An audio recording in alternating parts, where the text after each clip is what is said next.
Di era digital seperti sekarang, kalian pasti sudah sering menemukan berbagai informasi yang berseliweran di beranda kalian. Mulai dari berita tentang publik figur, kabar dunia, bahkan sampai informasi yang bersifat hiburan. Namun sayang, tidak semua berita yang muncul tersebut adalah informasi valid yang bisa dipercaya.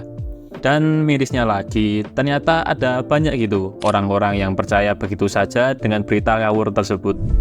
Dan oleh sebab itu, di video kali ini, gua mau bercerita tentang sepenting apa berpikir kritis, terutama di era digital.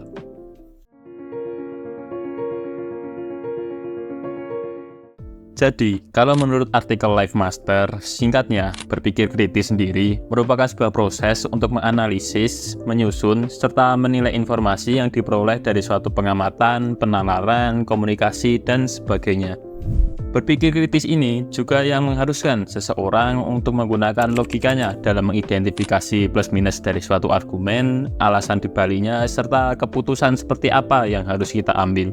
Apakah mempercayainya, membantah, atau cukup mengabaikannya saja? Lalu, bagaimana bisa pola pikir seperti ini sangat penting, terutama di era sekarang? Well, sebenarnya mau di zaman manapun, berpikir kritis itu sangat amat penting. Hanya saja, terkhusus era sekarang, manusia itu bisa dengan mudah mendapatkan berbagai informasi tanpa harus mereka mencarinya. Dan oleh sebab itu pula, tidak jarang berita-berita hoax nggak jelas juga turut bermunculan gitu di beranda mereka. Maka dari itu, sebagai seseorang yang kerap kali berselancar di dunia maya, kita wajib memiliki tameng diri bernama berpikir kritis dengan tujuan supaya tidak mudah ditipu oleh berita ngawur tersebut. Karena tentu saja dengan pola pikir semacam ini itu memungkinkan kita untuk bisa menentukan kredibilitas dari sumber informasi tersebut, karena nyatanya tidak semua media berita di internet itu menyampaikan berita fakta, dan malah ada juga beberapa media yang dengan sengaja gitu menyampaikan informasi bias dengan tujuan untuk menggiring opini publik. Buat lo ya kepo, singkatnya, informasi bias itu adalah informasi yang memihak pihak tertentu, tidak objektif lah. Ya, meskipun begitu, terkadang media berita yang sudah dianggap proper pun juga bisa mengalami miss saat akan meng-share suatu informasi. Dan oleh sebab itu, kita juga harus mengidentifikasi terlebih dahulu kebenaran dari suatu informasi meskipun berasal dari media yang besar. Tapi, seperti yang tadi gua bilang bahwa manusia era sekarang itu bisa dengan mudah dapat banyak informasi, kalian tidak perlu gitu mengkonfirmasi kebenaran dari segala jenis informasi yang kalian dapatkan, karena akan sangat melelahkan tentunya. Lalu, jenis berita seperti apa yang harus kita cari kebenarannya? Well, jenis informasi yang harus kita konfirmasi kebenarannya adalah informasi yang mempengaruhi keputusan kita, seperti info pembelian kripto atau saham contohnya, informasi yang mau kita bagikan atau share ke orang lain, berita yang mengandung banyak kontroversi, data yang bertentangan dengan pengetahuan kita, serta tentu saja berita yang berasal dari media yang tak dikenal. Oh ya, mungkin ada juga di antara kalian yang berpikir, emang apa sih kemungkinan terburuk dari kemakan hoax ini? Jawabannya sih sangat amat buruk. Mulai dari kasus Pizzagate yang berujung penyerangan bersenjata, sampai kepada perusakan tower telekomunikasi akibat percaya bahwa sinyal 5G lah yang menyebarkan virus COVID-19. Well, lalu bagaimana cara meningkatkan kemampuan berpikir kritis ini, terutama di era digital yang penuh kebohongan?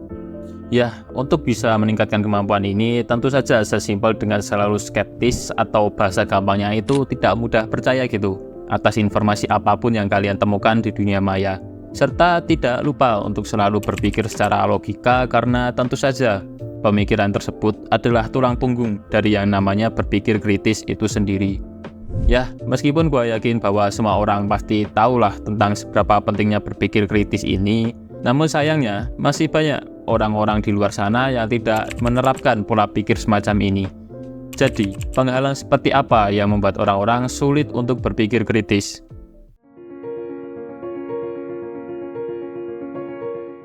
Jadi, kalau menurut beberapa artikel yang gua baca, alasan kenapa orang-orang sulit untuk berpikir kritis itu dikarenakan adanya pemikiran egosentris.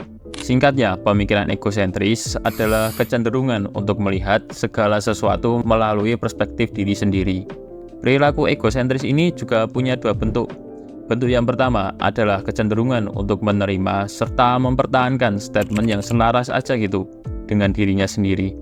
Sedangkan untuk bentuk keduanya adalah perilaku yang menilai diri sendiri secara berlebihan sehingga menganggap bahwa skill atau pengetahuan kita itu lebih baik daripada yang sebenarnya. Ya, dalam konteks ini, orang-orang dengan pemikiran seperti itu biasanya akan menganggap bahwa pengalaman, pendapat, serta keyakinan mereka lah yang paling benar. Dan saat ada postingan atau statement yang bertentangan dengan apa yang mereka yakini, secara otomatis orang-orang tersebut akan menolak begitu saja tanpa adanya konfirmasi terlebih dahulu. Selain itu, pemikiran egosentrik ini juga jadi salah satu penyebab dari yang namanya perilaku anti kritik, yang tentu saja akan berujung pada kedunguan. Ya, sebenarnya faktor kenapa pemikiran seperti ini bisa berkembang di masyarakat itu ada banyak. Mulai dari kurangnya empati, pengalaman masa kecil, sampai kepada kepuasan ego semata. Hal ini juga sebenarnya turut diperparah dengan algoritma sosial media sekarang yang selalu saja gitu, menunjukkan konten atau berita yang memang disukai oleh penggunanya. Sehingga akan semakin sulit bagi orang-orang tersebut untuk bisa melihat sudut pandang orang lain. Selain itu, penyebab lain kenapa orang-orang susah berpikir kritis itu dikarenakan adanya pemikiran atas dasar kelompok. Ya, sesuatu semacam ini itu bisa disebut sebagai sosiosentris. Bisa dibilang kalau sosiosentris ini adalah kebalikan dari egosentris yang gua sebutin tadi. Meskipun begitu, ternyata sosiosentris ini juga memiliki dua bentuk yang relatif mirip dengan egosentris. Jadi, bentuk sosiosentris yang pertama ini adalah kecenderungan untuk melihat bahwa kelompok kita itu lebih baik dari kelompok manapun. Dan untuk bentuk keduanya adalah konformisme atau kecenderungan untuk mengikuti kelompok paling dominan. Entah itu dari segi budaya, perilaku, maupun kepercayaan. Sebenarnya, pemikiran sosiosentris ini adalah perilaku yang wajar karena seperti yang lu tahu, kalau manusia itu adalah makhluk sosial. Tapi, yang menjadikan hal ini tidak wajar adalah ketika organisasi tersebut memiliki persepsi yang sempit terhadap realitas, serta menganggap orang yang berbeda adalah sesuatu yang buruk, aneh, harus dikucilkan, dan sebagainya. Padahal sih belum tentu juga. Malahan di beberapa kasus terkadang ada juga gitu orang-orang dengan statement atau pernyataan yang benar malah dihujat hanya karena berbeda sendiri. Sedangkan di luar konteks media sosial, pemikiran seperti itu juga jadi salah satu penyebab dari yang namanya rasisme ini. Sebenarnya masih banyak gitu alasan atau penghalang kenapa orang-orang sulit berpikir kritis. Tapi di sini gua cuma ambil yang sekiranya penting saja. Lalu bagaimana cara supaya kita tidak terjebak gitu dengan pemikiran-pemikiran seperti itu? Tentu saja dengan kesadaran diri. Lalu jika kalian berada di lingkungan yang bisa dibilang tidak baik, paling minimal itu adalah kalian nggak ikut-ikutan. Oh ya, sama satu hal lagi. Misal kalian mau cerita sama circle keluarga atau siapapun itu tentang informasi yang kalian sendiri belum yakin tentang kebenarannya, gue sarankan untuk sebutin saja dari mana kalian mendapatkan informasi tersebut. Serta kasih keterangan bahwa kalian sendiri tidak begitu yakin gitu dengan kebenarannya. Ya, intinya sih adalah berpikir kritis merupakan skill yang sangat amat wajib dikuasai oleh siapapun itu, dimanapun itu, dan kapanpun itu.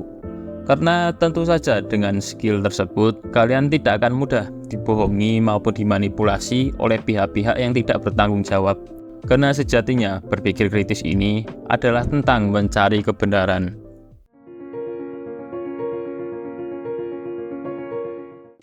Makasih buat lu yang sudah menonton video ini. Gimana? Apakah ada yang ingin lu sampaikan? Bisa banget komen di bawah. Jadi, jangan lupa belajar.